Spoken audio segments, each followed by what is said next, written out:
mesdames et messieurs, bienvenue à cette séance ordinaire du 11 octobre. Alors, nous allons siéger aujourd'hui en l'absence de madame Gina Lheureux, conseillère, donc absence motivée.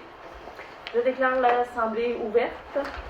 Donc, dans le projet d'ordre du jour, nous verrons au point 3 le procès-verbal du 13 septembre dernier. Au point 4, dans mes messages, à 4.1, semaine de prévention des incendies. À 4.2, semaine de la coopération. À 4.3, nomination au prix littéraire du gouverneur général. À 4.4, redistribution des excédents du COREC. Et à 4.5, projet de loi. Au point 5, dans les travaux publics, à 5.1, nous verrons le rapport du conseiller M. Foster. Ce sera suivi du raccordement électrique et lumière de rue avec Hydro-Québec. Dans le bloc 6, en incendie, le rapport du conseiller M. Foster, suivi de démission, d'engagement de pompiers-pompières et à 6.4 du programme d'aide financière pour la formation des pompiers. Au loisirs et sport, j'offrirai le rapport en l'absence de Mme Lheureux. À 7.2, la fête du chasseur. À 7.3, réfection d'infrastructures communautaires dans le cadre du PIC 150. Et à 7.4, réfection d'infrastructures communautaires pour le MAMO, ministère des Affaires municipales et de l'occupation du territoire. Au point 8, en développement économique, le rapport du conseiller M. Racine. À 9, en aménagement et urbanisme, le rapport du conseiller M. Desbiens. Ce sera suivi du rapport des permis de rénovation et de construction à ce jour. Au point 10, dans le développement touristique, le rapport du conseiller M. Desbiens. Au point 11, environnement et milieu de vie, le rapport du conseiller M. Yannick Bérubé, suivi à 11.2 du parc des naissances pour une demande de subvention. Au point 12, en administration, à 12.1, l'approbation et le paiement des comptes. À 12.2, le rapport financier. À 12.3, les autorisations de déplacement. À 12.4, les demandes d'aide financière. Et à 12.5 et 12.6, refinancement pour 958 600 $, et ce sera donc avec la Banque royale du Canada par voie de résolution. Affaires nouvelles et période de questions. Est-ce que ça vous va? Oui. Comme ordre du jour. Adoption proposée. Je propose l'acceptation de l'ordre Monsieur du jour. Racine. Adoption du dernier procès-verbal. Alors, les conseillers et conseillères ont reçu le procès-verbal. Ils ont eu le temps d'en prendre connaissance de façon à être dégagés de la lecture intégrale. Ça va toujours? Oui. Adoption proposée, donc, pour le procès-verbal du 13 septembre 2016. Monsieur Mario Desbiens. Dans les messages que j'ai à vous faire aujourd'hui, nous sommes dans la semaine de la prévention des incendies. Sous le thème le combat des chefs, c'est dans la cuisine que ça se passe. Alors, tout au long de la semaine, du 9 au 15, il y aura des activités dans les CPE, à la radio, que ce soit à Longuerive, à Forestville, donc des visites qui sont prévues, des kiosques de prévention même au marché. Je vous invite vraiment à suivre les activités sur le site web de la ville, tout simplement. Tout ça est bien en vue. L'importance de cette semaine, rappeler aux gens les éléments de prévention. Personne ne veut un jour dans sa vie avoir un incendie. Je suis bien placée pour vous en parler. Alors, toutes les mesures de prévention qui peuvent être prises doivent l'être. Et cette semaine vient le rappeler avec des ateliers autant à la radio que chez les jeunes enfants, donc sensibiliser la population aux activités que nos brigades vont faire sur le territoire tout au long de la semaine. La semaine de la coopération, alors c'est aussi donc du 17 au 21 octobre, la semaine de la coopération. Nous avons bien sûr, je dirais, l'opportunité d'avoir dans notre communauté l'organisme de coopération qui est la Caisse Desjardins. Alors, et tout au long de la semaine, du côté de Desjardins, qui le thème utilise la force de la coopération, ils vont eux aussi faire des ateliers dans les écoles ou des visites de la caisse ici sur la première avenue, des visites des enfants de première année ou autres. Et particulièrement, le directeur, M. Guylain Tremblay et Mme Anne-Sophie Paquette, feront conférence à la Polyvalente des Rivières sur la persévérance scolaire. Alors, en plus de faire donc la tournée de Portneuf, Colombier, etc., il y aura donc aussi une conférence. Alors, nous leur souhaitons une bonne semaine, et la persévérance scolaire est évidemment un objectif qui est partagé par le conseil municipal, l'importance de nos jeunes de poursuivre leur formation académique et de poursuivre leurs rêves. Alors, si Desjardins peut rappeler aux jeunes cette importance, nous sommes solidaires donc de ce thème de leur semaine de coopération. À 4.3, à la nomination au prix littéraire du gouverneur général, mais nous avons un ex-citoyen de Forestville, qui est M. Camille Bouchard, qui est en nomination pour un 7e prix littéraire du gouverneur général du Canada. Donc, en 10 ans de carrière, il est déjà à sa 7e nomination. C'est une nomination qui est de grande importance. La seule autre candidature est dans la littérature anglophone, donc qui ont fracassé ce record donc du nombre de prix littéraires. Alors, Camille Bouchard est donc pour son roman Nouvelle-Orléans dans la littérature jeunesse mis en candidature. Les candidats seront connus le 25 octobre prochain. Alors, évidemment que nous lui souhaitons, le conseil municipal lui souhaite vraiment toute la chance possible dans ce concours. Et nous, à titre de conseil municipal, nous lui redisons l'importance qu'il est ambassadeur de notre communauté, la bibliothèque, bien sûr, qui porte son nom.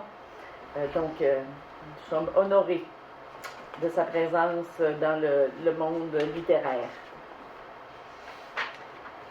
À 4.4, dans la redistribution des excédents du COREC, le COREC étant le centre d'appel d'urgence régional de l'Est du Québec.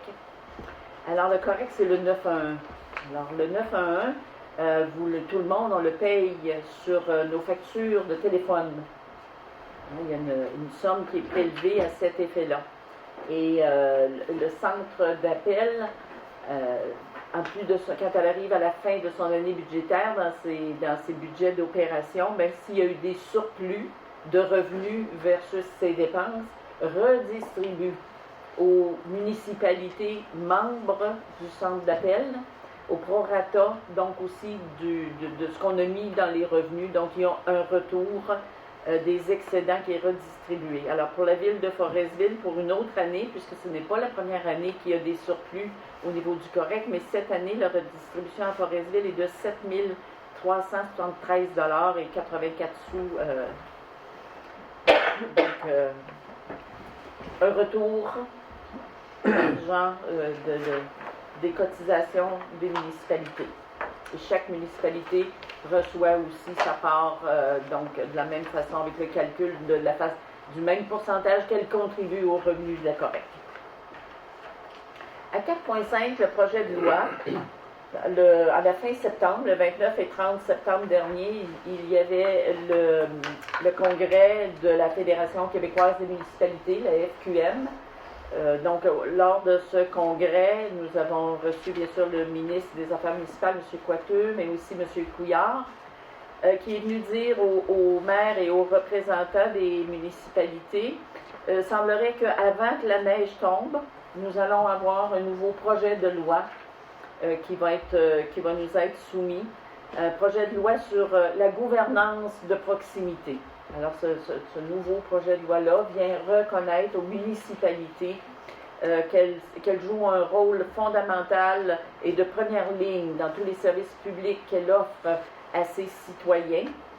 Et donc, des compétences, les municipalités réclament plus de compétences, plus de pouvoir, bien sûr des ressources pour bien gérer les compétences qui lui seront dévolues.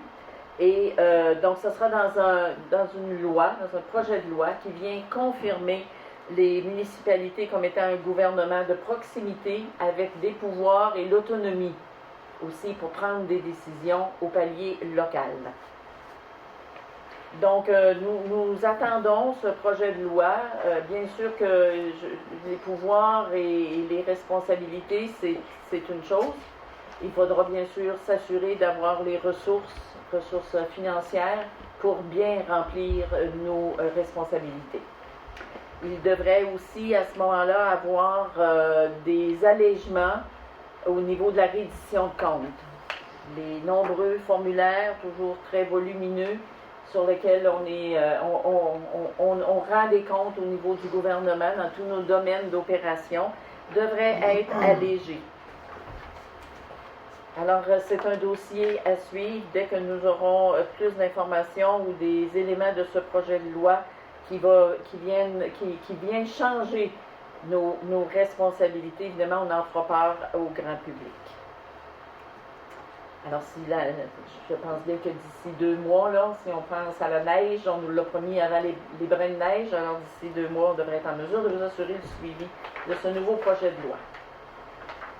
Et voilà, donc au point 5 maintenant, dans le domaine des travaux publics, le rapport du conseiller M. Foster. Merci Mme Hubert, bonsoir tout le monde, bonsoir à la maison. Je vais vous donner une petite aperçu de ce qui s'est fait en travaux publics là, dernièrement, fin septembre, début octobre. Je vous ai parlé le mois passé que l'intersection de la 3e avenue et de la 11e rue était en réparation. Tout a été fait, les trois regards sanitaires ont été installés, l'asphalte a été posée alentour. En tout cas, je pense qu'avec le travail qui a été fait là, les lacs qui se ramassaient là au printemps, je pense plus qu'il y ait de problème là, pour ce point de rue-là. J'ai bien l'impression qu'il est fait pour bien des années. Les travaux sur la rue Blouin, c'est le croisement de la rue Blouin, l'intersection de la rue Blouin, rue Albert, là, ceux qui voyagent un petit peu par là, vous avez dû vous apercevoir là, que le chemin depuis un mois est rétréci, mais c'est le dernier travail que l'entrepreneur va faire en asphalte ce mois-ci. Il commence demain matin, puis quand ça va être complété, probablement que ça va aller à l'année prochaine pour le reste. Sur la 2e avenue aussi, ceux qui l'empruntent, vous avez vu qu'il y a bien des patchs, puis il y a bien des cassures d'asphalte qui ont été arrangées pour le mieux. En tout cas, c'est pas même mieux de se promener là que ça l'était avant. Ensuite de ça, on a les lumières de rue qui ont été réparées. Il y avait beaucoup de lumières de rue qui ne fonctionnaient pas. En passant aussi, j'aimerais bien ça que c'est un appel que je lance à la population parce que quand les lumières de rue allument le jour, nos employés peuvent le voir parce qu'ils travaillent. Mais le soir, quand les lumières n'allument pas, on n'a pas d'employés qui travaillent de nuit. Ça fait que bien souvent de fois, les autres ne le savent pas. C'est ce qu'on demande, c'est à la population, quand il y aura une lumière qui se brise chez eux, qui s'en aperçoivent le soir qu'elle n'allume pas, bien, qu'on appelle le lendemain l'hôtel de ville pour qu'elle soit réparée le plus vite possible. Ensuite de ça, on a dans le déneigement, vu que M. Savard a perdu le contrat de la route 138, il lui restait du sable de l'an passé qui était tamisé, qui était mêlé avec du sel. Fait que nous autres, plutôt de le faire venir puis de le préparer nous autres mêmes, on l'a eu à bon prix parce que lui était prêt avec, puis nous autres, ben, ça faisait notre affaire de le récupérer. Ensuite de ça, la formation, on a 3 de nos employés qui sont allés suivre une formation dans la manutention des résidus domestiques dangereux. Ils ont suivi la formation, c'est justement aujourd'hui. Ça durait une journée, ça s'est complété aujourd'hui. Il y en a 3 de nos employés qui l'ont suivi. Ensuite de ça, vous allez, ceux qui empruntent la route maritime régulièrement, vous allez voir à partir de cette semaine, là, on change les portes d'entrée on change les portes d'entrée à notre terrain sur la route maritime parce que, je ne sais pas si vous avez remarqué, c'était comme un petit peu n'importe qui pouvait rentrer sur le terrain parce qu'il y avait un espace d'à peu près 5 pieds entre les 2 portes. Là, ce qui va être installé, c'est une porte électrique avec un toit qui va la recouvrir pour l'hiver, pas qu'il y ait de débris, pas qu'il y ait de glace qui se forme. Puis ça va être des manettes, c'est les utilisateurs qui vont avoir les manettes pour être capables d'y aller parce que avec le système qu'on avait avant, n'importe qui pouvait se rendre dans le cours et faire n'importe quoi. Ça fait que là, c'est pour le rendre sécuritaire. Ensuite de ça, là je le dis ce mois-ci, puis je vais le dire le mois prochain, on va avoir la pose de nouveaux panneaux de signalisation sur les 2 septièmes, c'est-à-dire sur la 7e nord et sur la 7e sud. C'est qu'à partir du 15 de novembre, aller au 15 d'avril, on n'aura plus le droit de se stationner sur les 2/7e parce qu'on a des gros problèmes avec l'entrepreneur en neige. Quand la journée, il y a des prises de sphinx qui se font tous les jours, puis vu que les rues rapetissent par les bandes de neige, on se parque un côté de l'autre, puis quand il neige en plus, ben le déneigeur est obligé de faire le tour de toutes les autos. Ça amène à le venir 3-4 fois dans la même journée. Puis ensuite de ça aussi, quand c'est la cueillette des vidanges, là, ben le bras du camion n'est pas assez long, on va aller chercher les poubelles des utilisateurs. Fait que les poubelles restent là, puis en tout cas, c'est tout un problème qu'on vit depuis 2 ans. Puis la seule solution qu'on a trouvée pour remédier au problème, c'est que du 15 novembre au 15 avril, on n'aura plus le droit de se stationner là. Les gens vont être obligés de prendre le stationnement là. C'est tout pour moi, Mme la maire. Merci beaucoup, M. Foster. Juste rappeler que la 7e rue, là, c'est la rue du CLSC. Oui, c'est tout bon. À 5.2, le raccordement électrique et les lumières de rue pour Hydro-Québec, c'est une résolution qui vise à confirmer à Hydro-Québec que M. Pierre Perron, directeur des travaux publics, est autorisé à faire toute demande nécessaire pour et au nom de la ville de Forestville concernant l'installation ou la modification des lumières de rue, ainsi que tout raccordement électrique. Alors, il devient notre porte-parole vers Hydro-Québec dans ce domaine. Nous devons confirmer par résolution donc ce mandat. Je propose. Proposé par M. Racine. Ça va pour tous? Au point 6, en incendie, le rapport du conseiller, M. Foster, je vous retourne le micro. Oui, merci bien. Bon, c'est juste un petit rappel.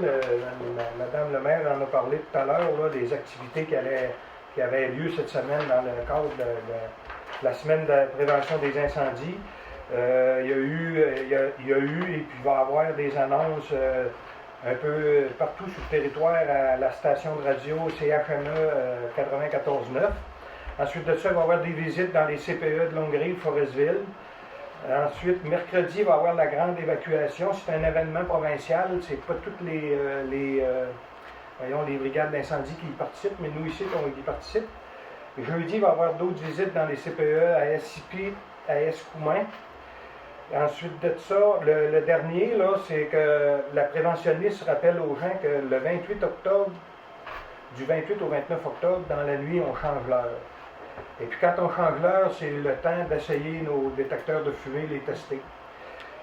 Même s'ils fonctionnent, ça ne veut pas dire que la batterie qu'il y a dedans va t'offrir encore un autre 6 mois. Fait que ce qu'on demande, c'est que même si votre avertisseur fonctionne, c'est que quand on change l'heure de printemps et l'automne, ben, c'est de changer votre batterie pour être sûr qu'elle va durer le prochain 6 mois qui s'en vient.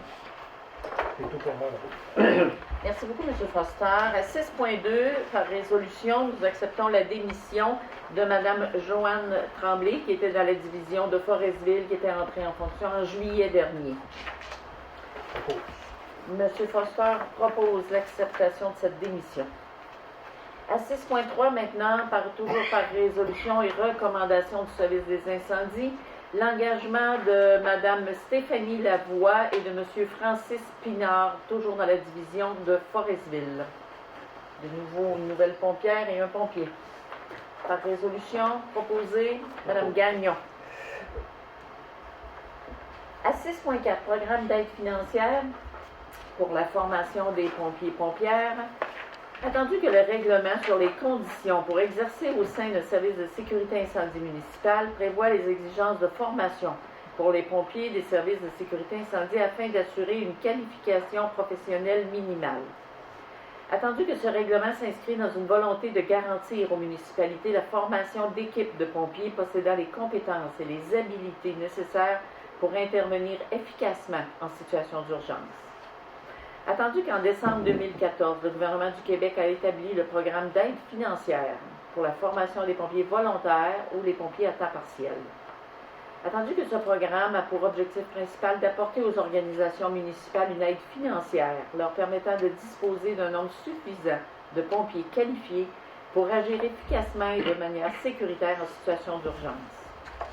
Attendu que ce programme vise également à favoriser l'acquisition des compétences et des habilités de base requises par les pompiers volontaires ou à temps partiel qui exercent au sein des services de sécurité incendie municipaux.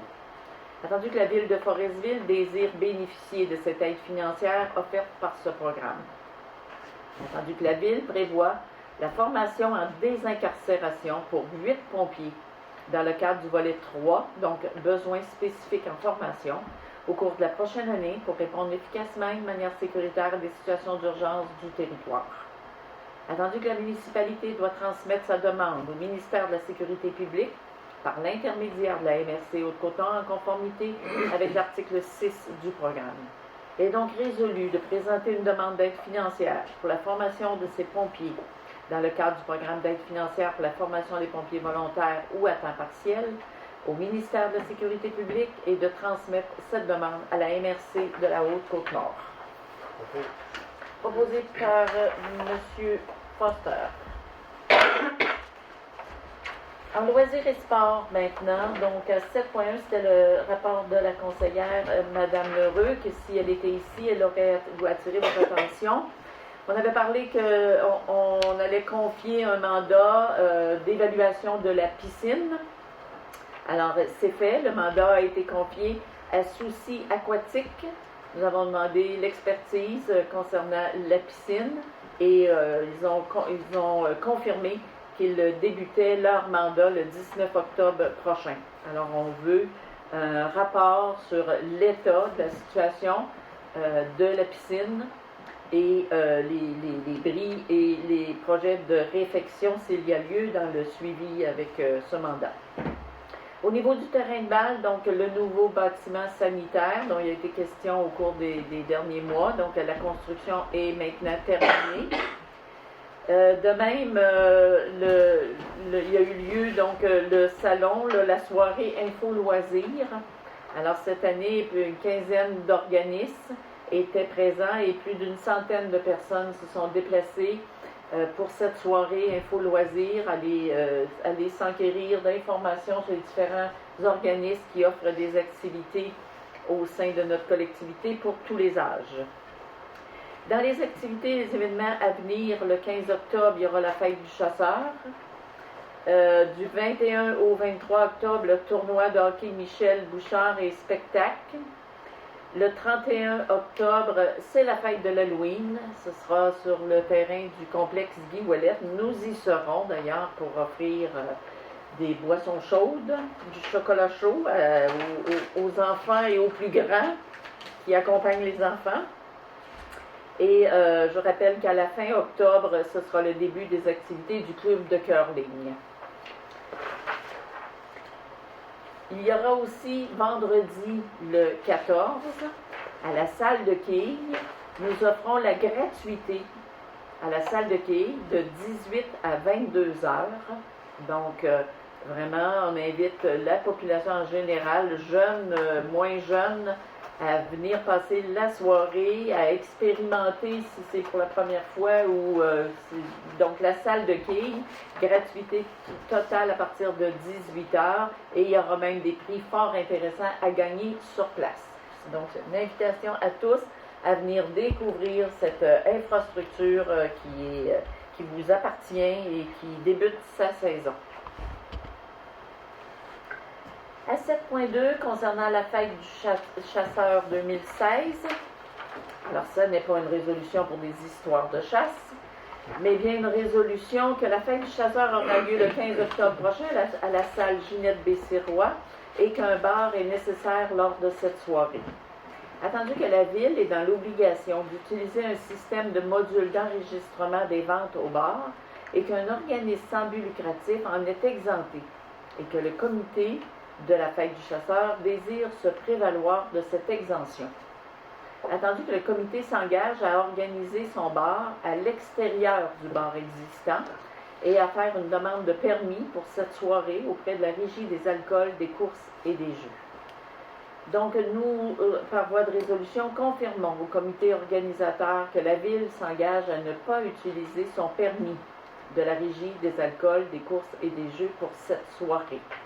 Le comité pourra donc faire sa propre demande et évidemment avoir les profits de ses propres ventes. Donc, par résolution, M. Yannick Bérubé. Ça va pour tous? Oui.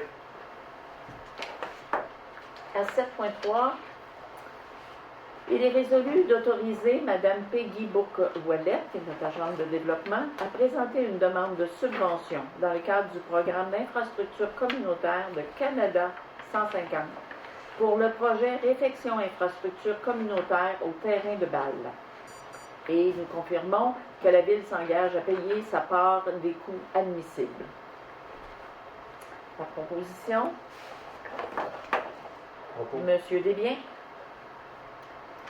À 7.4, la même résolution, mais pour l'adresser dans une demande de subvention auprès du MAMO, donc le ministère de l'Affaires municipales et de l'Occupation du territoire, qui a un fonds qui s'appelle le Fonds des petites collectivités. Donc, pour le même projet, Réfection d'infrastructure communautaire au terrain de Bâle, et nous confirmons que la Ville s'engage à payer sa part des coûts admissibles. Donc, le même projet déposé à 2 programmes de subvention, un provincial et un fédéral, proposé par M. Foster. Au point 8 maintenant, développement économique. Donc, M. Racine, la parole est à vous. Merci, Mme le maire. Bonsoir tout le monde. C'est un type d'information concernant les carrières et sablières. Avec l'installation des caméras de surveillance, donc la collaboration des exploitants est maintenant acquise, ce qui n'a malheureusement pas toujours été le cas. Comme aucun suivi n'était fait et que le respect du règlement municipal prévu à cet effet n'était pas appliqué, les exploitants nous fournissaient parfois des déclarations erronées.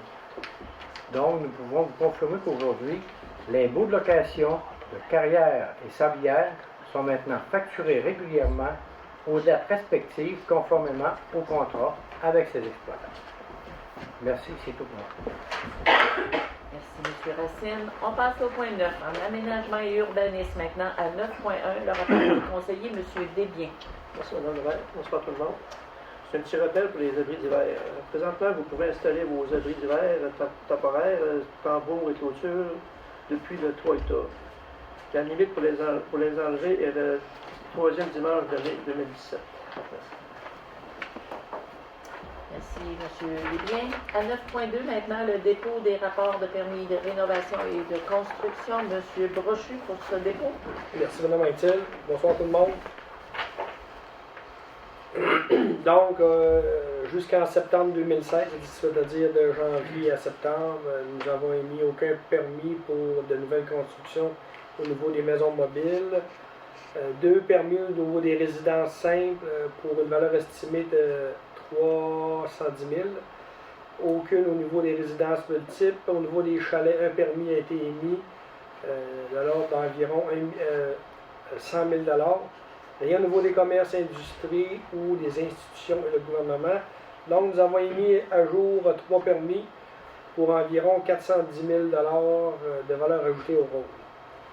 Par contre, maintenant, au niveau des rénovations, améliorations, encore une fois, de septembre à janvier 2016, nous avons émis jusqu'à jour 106 permis pour les résidences simples ou les maisons mobiles, pour une valeur estimée de 719 400. 2 permis au niveau des résidences multiples pour environ 5 000 $. 4 pour les chalets pour 33 500 $. 4 permis pour les commerces pour environ 625 000 $. Rien au niveau des industries. Par contre, 7 au niveau des institutions ou le gouvernement pour environ 1 704 500 $. Donc, nous avons émis à date 123 permis pour 3 087 400 $ ajoutés au rôle. L'an passé, nous avons émis 112 permis à pareille date pour 1 226 150 $. C'est un dépôt. Merci, M. Brochu. Au point 11, au point 10, pardon, excusez-moi. En développement touristique maintenant, le rapport du conseiller M. Desbiens. C'est un petit message pour le camping de la Baie Verte. Comme vous savez, Wet'suwet'ch, les travaux de commencer les travaux pour les traitements des eaux usées. L'ingénieur, présentement, a fait un changement dans ses plans. Les tests de sol n'étaient pas concluants. De nouveau, vont être faits. Présentement, il est impossible de prévoir si les travaux vont être faits cet automne ou au printemps prochain. Merci. En environnement et milieu de vie, au point 11.1, le rapport du conseiller M. Bérubé maintenant. Bonjour, merci Mme la mairesse. C'est concernant les collectes encombrants qui aura lieu du 24 au 25 octobre. Les collectes des encombrants s'adressent aux usagers du secteur résidentiel et commercial.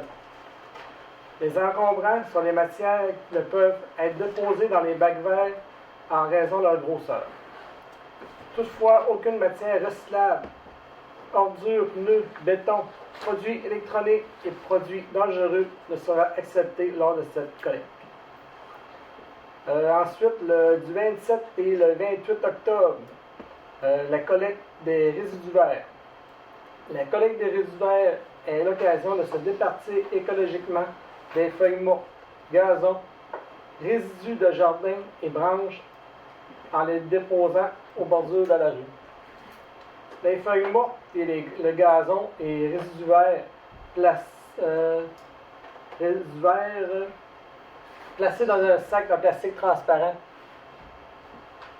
Les branches coupées d'une longueur de 2 pieds et les attachées en paquet afin d'éviter l'éparpillement et le ramassage le plus rapidement possible par les employés. Merci, c'est tout pour moi. Merci, M. Bérubé. À 11.2, demande de subvention pour le parc des naissances, il est résolu d'autoriser Mme Peggy Bourque-Ouellette à présenter une demande de subvention auprès de la MRC Haute-Côte-Nord dans le cadre de la politique de soutien au projet structurant pour le projet Parc des naissances. Il est également résolu de confirmer que la Ville s'engage financièrement à contribuer pour un montant de 3 000 $. Il est proposé par Mme Gagnon. Voilà. En administration maintenant. Donc, le paiement des comptes, dans un premier temps, comme je le rappelle, les comptes ont été déposés au préalable aux conseillers, conseillères qui ont procédé à l'analyse. Nous pouvons donc, par résolution, accepter le paiement de ces comptes pour un montant total de 254 729 $ proposé par M. Racine. À 12.2, le rapport financier qui nous sera présenté donc par M. Brochu, rapport financier au 30 septembre dernier. Merci, Mme Anctil. Donc, au 30 septembre, 3/4 de l'année financière exécutée. Donc, au niveau de l'administration générale, nous avons utilisé jusqu'à maintenant 605 073 $ sur un budget de 833 862. Donc, on a utilisé 73 % de notre budget. Au niveau de la sécurité publique, 695 995 $ ont été utilisés. Nous avons, c'est-à-dire un budget de 1 078 632, donc 65 % d'utilisation. Transport routier, 775 308 $ sur un budget de 1 078 827 $. Donc, nous sommes à 72 %. Hygiène du milieu, 612 097 $ ont été utilisés.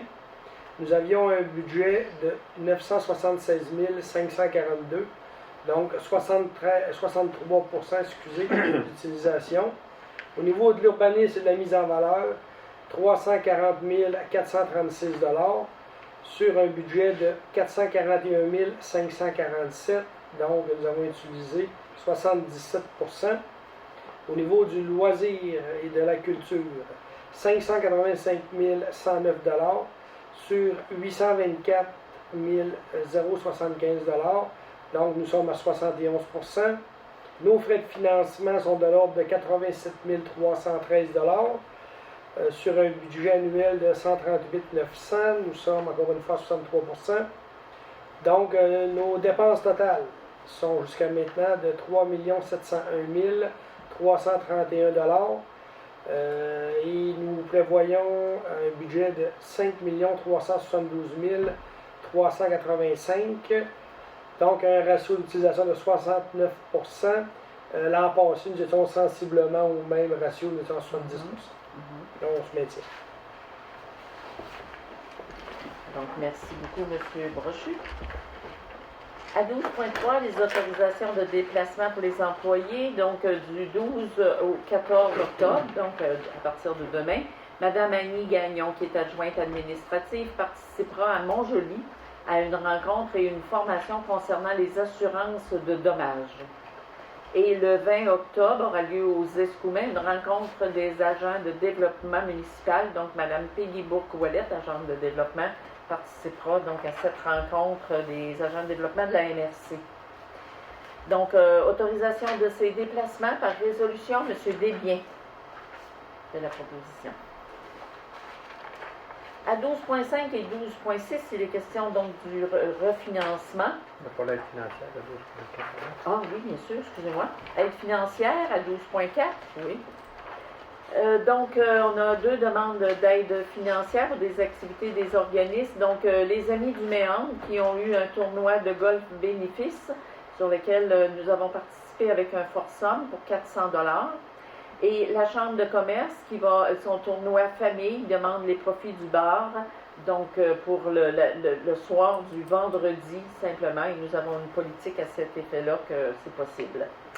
Donc pour accepter ces aides financières pour ces 2 organismes, M. Bérubé fait la proposition. Ça va pour tous? Oui. Donc j'y suis donc sur le refinancement présentement. Donc, les 2 prochaines résolutions. Attendu que conformément au règlement d'emprunt et pour les montants indiqués au regard de chacun d'eux, la Ville de Forestville souhaite emprunter par billet un montant total de 858 600 $. Alors, c'est le regroupement d'emprunts de 2003, de 2006, de 2007 et de 2010, tout mis ensemble qui fait un total de 958 000. Attendu qu'à ces fins, il devient nécessaire de modifier les règlements d'emprunt en vertu desquels ces billets sont émis. Il est donc résolu que le préambule de la présente résolution en fasse partie intégrante comme s'il était ici au long reproduit, qu'un emprunt par billet au montant de 858 600 $ prévu au règlement d'emprunt numéro 2007-224, 2010-246, 2006-208 et 2003-193 soit donc réalisé. Que les billets soient signés par la mairesse et le secrétaire trésorier, que les billets soient datés du 18 octobre 2016, que les intérêts sur les billets soient payables semi-annuellement et que ces billets, quant au capital, soient remboursés donc en 2017, 58 900, 2018, 60 000, 2019, 61 200, 2020, 62 400 et en 2021, il restera à payer 63 700 $. Que pour réaliser cet emprunt, la Ville émette pour un terme plus court que le terme prévu dans les règlements d'emprunt, c'est-à-dire pour un terme de 5 ans, à compter du 18 octobre, en ce qui regarde les amortissements annuels de capital prévus pour les années 2022 et suivantes, au lieu du temps prescrit pour les 10 amortissements pour les règlements d'emprunt, dont je ne vous répéterai pas les numéros, chaque emprunt subséquent devant être pour le solde ou la partie du solde dû sur l'emprunt. Alors, il est question donc des emprunts qui ont servi autant à la réfection de la route maritime, accès des personnes handicapées au complexe Guy Ouellette, installation de la génératrice au complexe, des équipements de sauvetage, motoneige, VTT, remorque, achat de terrain de Deishawa, réparation de pavage de la 5e avenue, etc. Donc, tous ces soldes mis ensemble pour un montant donc de 958 600 $. Par résolution proposée par Mme Gagnon. Et dans la résolution suivante, il est résolu que la Ville de Forestville accepte l'offre qui lui est faite de la Banque royale du Canada pour son emprunt par billet en date du 18 octobre 2016 au montant de 958 600 $ effectué en vertu des règlements d'emprunt 2393, 2007 224, 2006 208 et 2010 246. Ce billet a été mis au prix de 100 $ canadiens pour chaque 100 $, valeur nominale de billet, échéant en série de 5 ans comme suit. Donc, je vous ai donné les chiffres tantôt. C'est un taux de 2,04 %. Que les billets capital intérêt soient payables par chèque à l'ordre du détenteur enregistré ou par prélèvement bancaire préautorisé à celui-ci. Je propose. Proposé par M. Racine. Ça va pour tous? C'était donc le dernier sujet de l'administration. Nous en sommes donc à la période de questions. Madame Kennedy. Au point 11.2, est-ce que je peux en savoir davantage sur le parc des naissances? Oui. Nous souhaitons prendre, je pense que le site, ça va être le parc qui est juste ici à côté de l'hôtel de ville. Un bel espace vert qui est peu utilisé. Ce que nous souhaitons, c'est que les naissances à chaque année soient soulignées par la plantation d'un arbre et par une indication, que ce soit une plaquette, donc qui indique que c'est pour les enfants nés dans l'année X. Alors, c'est une façon de souhaiter la bienvenue à ces jeunes citoyens. Là, vous parlez du parc en arrière du garage de... Non, pardon. Non, le parc en avant de la maison de M. Brisson. OK, D'accord? c'est bon. Un bel espace qui, par la même occasion, pourrait être par des arbres plus fleuris ou le parc est très bien entretenu, soit dit en passant, puis c'est vraiment dans le centre d'un secteur résidentiel, mais nous voulons souligner et souhaiter la bienvenue donc et aux jeunes familles et aux jeunes enfants, donc futurs citoyens. C'était dans la politique familiale, effectivement, Mme Gagnon, vous faites bien de le rappeler. La politique familiale avait retenu cette action comme étant aussi prioritaire. Donc, la ville donne suite. OK. Au niveau de Carrière et Sablière, les caméras de surveillance, Oui. j'ai cru saisir dans la lecture de M. Racine que vous avez constaté que peut-être que c'était pas réglo avant l'installation des caméras de surveillance. Est-ce que je me trompe? Ne vous trompez pas du tout. Nous avions uniquement la déclaration à ce moment-là de l'entreprise qui avait accès donc aucun mécanisme de contrôle. OK. Alors voilà, maintenant qu'on a par mécanisme de contrôle des caméras qui identifient très bien autant l'identification du camion que la charge qui est aussi sur la route.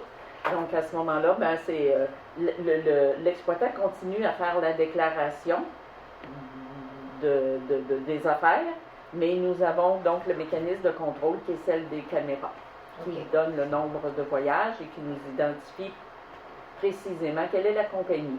Okay. Alors, à partir de là, on a vu effectivement des revenus, les revenus de la municipalité augmenter, et ça fait partie des revenus qu'a besoin la municipalité. Le sable, les sablières et gravières, c'est nos mines à nous, hein, c'est notre mine à nous, et nous sommes fournisseurs de sable pour plusieurs entreprises, pour le ministère des Transports, pour le bateau qui achemine vers d'autres milieux. Donc, c'est des revenus de nos ressources naturelles. Et il est important que les exploitants nous compensent conformément au règlement en vigueur pour ces matières premières qui appartiennent aux citoyens. Et cet argent-là, c'est les revenus de la ville pour les services et pour l'ensemble du développement de la ville. Est-ce que vous avez une estimation, Mme Antil, sur ce que ça représente comme revenu annuellement, l'exploitation de ce... C'est embêtant. OK. Ça dépend tout le temps comment ça peut être exploité. Là, on voit que présentement, il y a beaucoup de travaux qui se font sur la route 385. Donc là, ça passe de 20 caméras, ça opère. L'année passée, il y avait moins de travaux. Il y a 2 ans, on n'a pas eu d'expédition de sable. L'année passée, on en a eu. Donc, c'est assez cyclique. Mais là, on voit que le sable et le granit de plus en plus en demande. OK. Là, on commence à se positionner. Et, je je pense qu'on devient un territoire fertile. Là. Il est reconnu que notre sable est de très grande qualité. Il dépasse les plus hauts critères et il est très en demande là, dans le marché du béton. Mais pour nous, là, c'est important de reconnaître que c'est une matière première de grande importance pour le développement économique. Et il faut que les exploitants, les transporteurs travaillent avec nous pour que nous ayons des redevances à la juste valeur de ce qui est acheminé vers des routes, vers d'autres communautés qui, eux, n'ont pas de sable et qui veulent faire des travaux. Alors, c'est une relation d'affaires que nous souhaitons. Et bien sûr que les mécanismes de contrôle nous permettent d'avoir un juste retour. Ces caméras-là sont installées depuis quand? C'est la deuxième année? La deuxième année. Oui. Mais Deuxième année. c'est parce que aussi, la technologie a changé, puis elle est de plus en plus importante. Ça, c'est l'autre chose. Là. Avant ça, je pense que le conseil avait validé, mais Ouais. ça coûtait les yeux de la tête. Là. Tu sais, tu ne peux pas payer 50-75 000 pour avoir 25 000 de revenus quelque part. Là, tu sais. Mais là, de plus en plus, la demande est là, la technologie s'est adaptée. C'est aussi précis, ça nous coûte, je pense, c'est 10 000, c'est 800 on a la facture, là. C'est 800 par mois que ça nous coûte. Sur 12 mois, regarde 10 000 là. Mais ça rapporte. Là. OK. Ça paye les caméras. Puis l'autre chose qui Les est caméras important, se sont payées rapidement. c'est ça. Ce qui est important aussi, c'est que le sable qui est véhiculé en camion, on a un droit de transport, sur lequel on est payé une cinquantaine de cents de la tonne. Mais lorsque ça provient d'une de nos carrières à nous autres, on a une redevance qui nous revient à la ville directement, encore une cinquantaine de cents. Puis quand ça transite par le bateau, ben, on a des droits de caillage au quai qui sont environ d'une cinquantaine de cents. On a rendu une pièce et demie à tonne. Fait que là, ça vaut à peine les compter. Oui, c'est ça. Puis je pense qu'on est rendu à quoi, 26, quasiment 30 000 tonnes qui est sorti au quai actuellement. Fait que tu fais un calcul vite, fois 1,5. C'est ça. Mais là, il y a des fois qu'on a des droits ici. Ça dépend tout le temps quel bord que ça prend. Là. OK. Ça ne transite pas par le quai, on n'a pas le 50 cents. Puis là, ça ne vient pas de nos carrières, ça vient d'une carrière privée. Ben on n'a pas cette redevance. Mais en bout de compte, là, c'est. OK. C'est bien. Merci. Camping à Béverte, est-ce que je peux avoir un petit peu plus de précision? Par rapport aux eaux usées, Oui, voilà, c'est les ça. travaux. Il faut qu'il y ait d'autres tests de sol qui soient faits. Les premiers tests qui ont été faits n'étaient pas suffisamment concluants pour l'ingénieur. OK.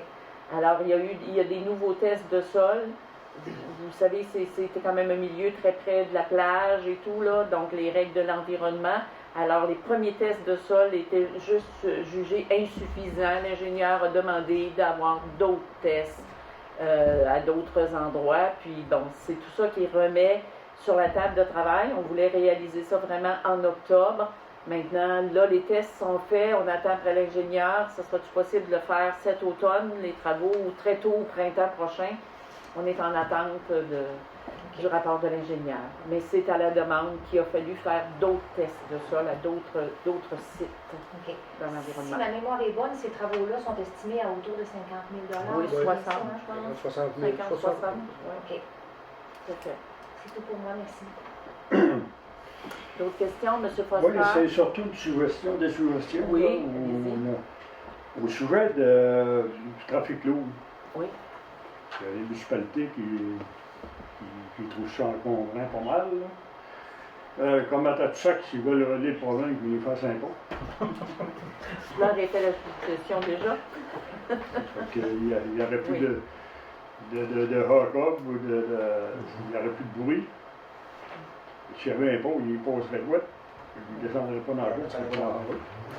Aux Escoumins, c'est la même chose. Il passe en dehors, puis ce ne sera pas dangereux. Parce que le trafic lourd, pour nous autres, ça nous touche. Là, parce que si on n'avait pas le trafic lourd, je pense qu'on n'existerait pas. Il y aurait peut-être, puis on a fait une résolution le mois passé par rapport au transport lourd de matières dangereuses. Moi, j'ai vu ça. Surtout un peu dans la lignée là, des drames qui ont eu lieu. En fait, ce qui est demandé, c'est que la première des choses, est-ce qu'on pourrait être averti quand il y a certains produits qui sont en circulation, parce qu'on ne le sait pas, hein, à date, là, on ne peut pas savoir qui s'amène un camion. On le sait quand c'est vraiment des largeurs surexcessives, surdimensionnées, là, on peut le savoir. Mais le type de produit qui transite sur nos rues, ça, on ne peut pas le savoir. Et la demande, c'était, est-ce que ça pourrait se faire à des heures où il y a moins de trafic? Donc, pour minimiser peut-être les risques d'accident. Bon.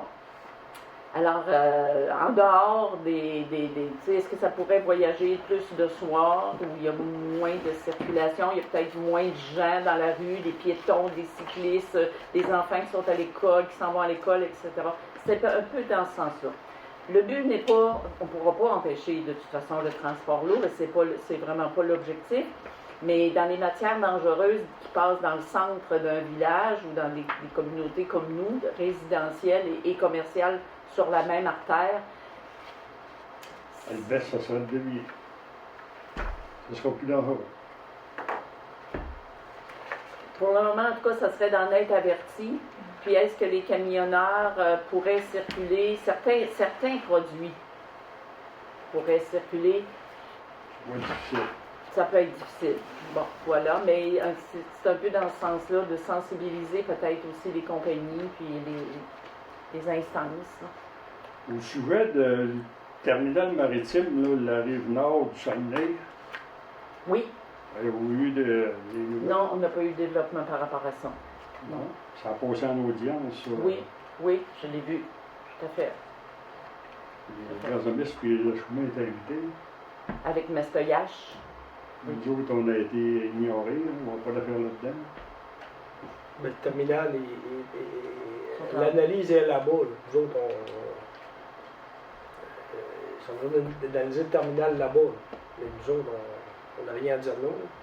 Non, mais si Ça c'est se des passe audiences, ça avait le droit d'assister pareil. Là. On voit Oui, ce qui se oui, passait. oui, Tu pourrais oui, donner oui, tes oui, commentaires, tu pourrais absolument. faire tes commentaires, tu voulais. Là. Absolument. Nous, on maintient la position dans le dossier d'Ariane Phosphate, tel qu'on avait souhaité, c'est qu'Ariane fasse une étude de ce que nous pouvions offrir comme communauté par rapport au transport terrestre et maritime. Nous restons persuadés que nous sommes une solution avantageuse pour... Mais ça a-tu été fait? oui, ça a été fait, mais oui.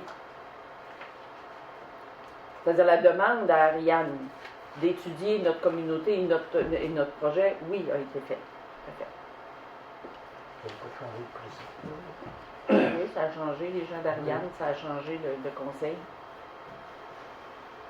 D'autres questions, commentaires? Ça va? Donc, ceci met fin à la séance de ce jour. Merci beaucoup de votre attention, de votre présence. Joyeux Halloween à tout le monde. Soyez. Sur proposition unanime de M. Bérubé, proposé par M. Bérubé. Merci beaucoup, mesdames et messieurs.